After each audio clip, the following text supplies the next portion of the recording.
Looking to escape the crowds and find your own quiet place to camp in the U.S. National Forest? Whether you call it dispersed camping or boondocking, this guide will show you how to find hidden spots using free online tools, all right from your desktop. We'll be using the USFS Interactive Visitor Map, Motor Vehicle Use Maps, Google Earth, and Google Maps. I'll walk you through the entire process, step by step. If you're not familiar with the term, dispersed camping, also called boondocking, is camping outside of designated campgrounds. It's usually free, doesn't require reservations, and offers so much more privacy than traditional campgrounds. You won't have any hookups like water or electricity, so you'll need to come with everything you need. Now, you might already know about sites like Campendium or iOverlander. Those are great starting points, but they're used by thousands of other campers. Today, I'm going to show you how to find your own secret spots that aren't in the popular directories. So our approach, there's no software to install, just one quick download to save your camping locations from Google Earth. Then we'll import them into Google Maps so you can navigate easily once you're out on the road. This method is perfect for anyone who wants to confidently plan dispersed camping trips in national forests without needing a bunch of apps or subscriptions. So let's get started. You'll be using four main tools. The USFS Interactive Visitor Map. This online map gives you a broad overview of forests, boundaries, and features. Second, Motor Vehicle Use Maps, also called MVUMs. These are official Forest Service maps that show you where you can legally drive and camp. Third, Google Earth, which you can use right in your browser. It lets us see detailed satellite imagery to find the perfect spots. And Google Maps, which you can use right in your browser or phone while on the road. It's for actual navigation to your chosen spots once you're ready to go camping. All of these tools are completely free. The USFS Maps and Google Earth web version work right in your browser, though you will need to download one small file when transferring location data between Google Earth and Google Maps.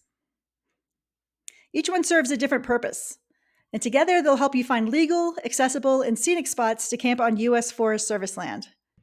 First, let's pick a national forest to explore. If you already have one in mind, great. If not, let's find one. We'll use the USFS Interactive Visitor Map. It gives you a bird's eye view of any national forest, including its boundaries, roads, campgrounds, and more. So in your browser, go to fs.usda.gov/IVM, or just search for USFS Interactive Visitor Map. Once you get on the website, you'll see a map of the US with various icons for exploring in detail. Let's first find the location where we're going. So click on the search icon at the top. You can search by location name, state, forest, and latitude, longitude. For this tutorial, let's say I'm going camping in Colorado, but I don't know what the forest name is. Select Colorado in the search bar and hit go. The map will zoom to Colorado. You can then zoom in and around the map using your mouse or the plus and minus icons in the top right. I did a tutorial on how to use the USFS Interactive Visitor Map that shows all of its features. So if you're interested in learning more about how to use it, I'll provide a link in the video in this video's description. This mapping tool has many great features, so many, but we're going to keep it pretty focused today. So see that tutorial to learn more about it. So zooming around, let's say I'm interested in camping around Pagosa Springs. I zoom to Pagosa Springs and see that there is national forest land basically surrounding the mountain town. You can zoom in and around to see more details. Next, you'll want to find roads in the national forest that are suitable for cars, camper vans, RVs, or whatever you're driving. You want to be sure it's a road that you won't get stuck on. So select the legend box on the left. Here you see that there are 5 different classifications of Forest Service roads. There are paved roads suitable for passenger cars, which is basically any car, gravel roads that are suitable for most passenger cars, dirt roads that are suitable for passenger cars, and roads not maintained or closed. Depending on the type of vehicle you have, you'll want to pay attention to these different types. Let's say you're going camping in a camper van. You'll want to look for paved roads, of which there are very few, gravel roads, or dirt roads. Next, click on the tree, tent, and bike icon at the top. A variety of Explore icons show up. Click on Highway Legal with the car icon. Now all of the roads that are highlighted in yellow are suitable for passenger cars. Click on the little brown icon on any of the roads you're interested in. It will give you more details, such as the Forest Service road number, when it's open to vehicles, the type of road, level of service, meaning whether it's suitable for a regular passenger car or if a high clearance vehicle or other type of vehicle is needed. This will give you a general sense of what some of the options for dispersed camping may be in that area. And here's a tip for helping you find good spots for dispersed camping. Click on the base map options. That's the first icon with 4 squares on the top left of the map. There are several base map views that will be helpful. Let's say we've decided we wanted to camp near a river. If we look at the National Geographic base map view, you can scroll around the map and look at rivers near Forest Service roads. So scrolling around, I find this forest road that goes along the Blanco River. It looks pretty promising. Then change the base map to imagery. Now you can see more details about the terrain. And this road looks like it might be a good option, so let's get the road number and keep that. Clicking on this little brown icon, we see that this forest road number is 656. The road is open in the summer when I'll be there. It also says the road is suitable for passenger cars, which will work for our camper van. You can use this to dig a little deeper and see if there are any potential spots of interest. Now, what's important is that the USFS does not allow camping on all roads in the forest. There are designated areas where you can pull over and camp, so it's just not anywhere. To find where it's legal to boondock, select an area of the map of interest. Click on it. You'll see a link to the National Forest website for that particular national forest. Every national forest is divided into several ranger districts, so this also says what ranger district you're in. Pay attention to that. Here it says the Pagosa Ranger District. You'll need that in a minute. So click on the link to the San Juan National Forest. It will take you to the website of that national forest. From there, you're going to want to search for what's called a Motor Vehicle Use Map, or MVUM. Every forest has one, so it's pretty easy to find. You can also just search Google if that is easier for you. Use the name of the national forest and MVUM as your search terms.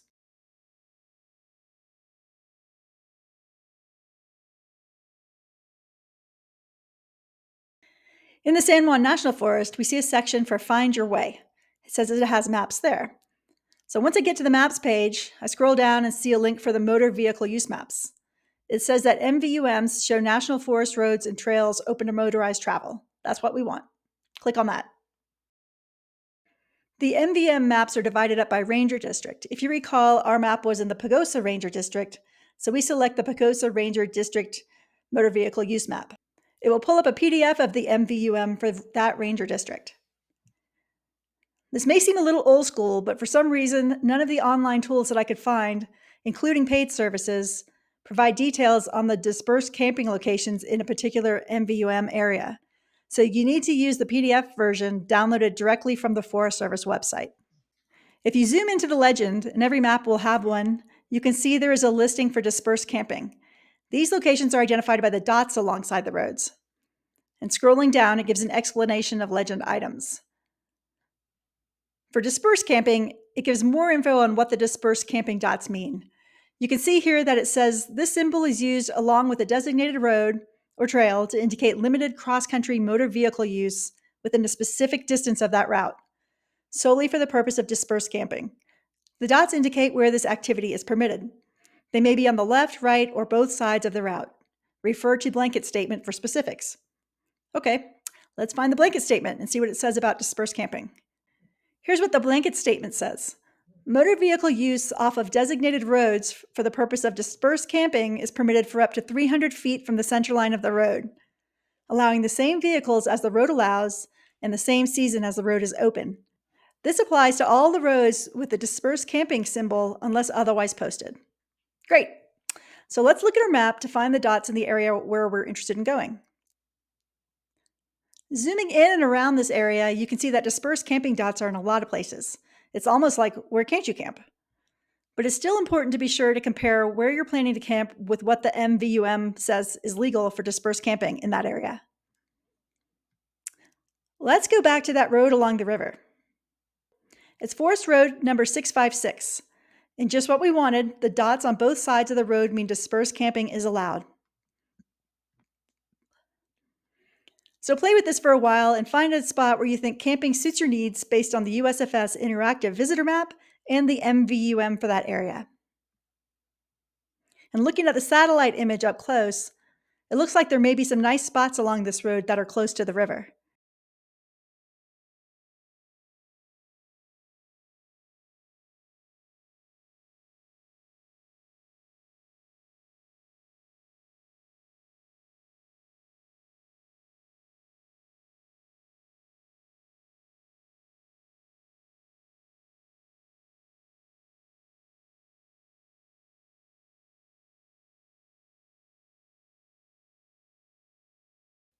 If you can find some sort of landmark that is identified on the map, that will help you in the next step.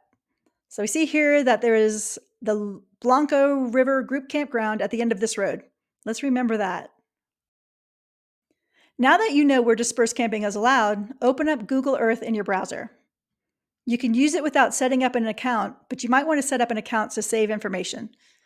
Your choice, it's free either way. You use Google Earth's satellite and 3D views to scout for pullouts, meadows, or clearings near those legal roads you found on the MVUM. So let's search for Blanco River Campground. It zooms right to it.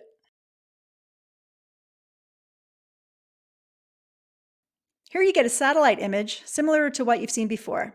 You can zoom in and around, but you can also get this view using just Google Maps rather than Google Earth. So what makes Google Earth special is that you can do this.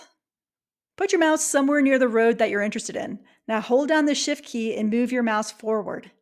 You will get a view that shows the terrain in 3D. Play around with that for a bit. And anytime you get lost on the map, just do a search again for your location, like Blanco River Group Campground, and it will take you back there. Now I can zoom in and around to see what the terrain looks like, to see if there may be suitable campsites. Using Google Earth helps because you see if the road is fairly flat or if it is one that goes up a steep mountain or something else that you may not want. So it looks like there are a few spots that might be good dispersed camping spots. One thing to look for is something that looks like a faint road near a clearing. Those are usually good bets. Google Earth has a lot of other useful features, such as measuring distances, but for this tutorial, we'll stick with the basics. You can drop pins, name potential campsites, and save them to a project if you're signed into a Google account. That way, you can come back later and pull them up before your trip. So let's do that. Here we find a spot that might be a good campsite. Click on the blue pin icon at the top to drop a pin there. You can also just right-click and select the option to add placemark here. Once you've dropped a pin, you can name it and provide other details. Click on the placemark. Google Earth gives you the latitude and longitude. You can change the pin size, the color, add a description, or even add media. Select the Edit option. Here you can name your pin whatever you want. Here I'll just call it campsite number 1. You can also add a description, and let's just say nice private spot. You can change the pin size and color too.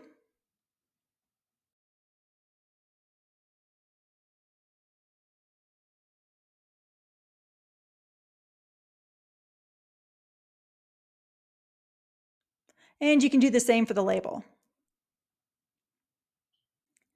And here's a tip. If you can't see all of those features, use your browser's zoom feature to zoom out a bit. That's the zoom for the entire window, not just for the map. All right, let's find some more potential campsites along this road and drop pins there too.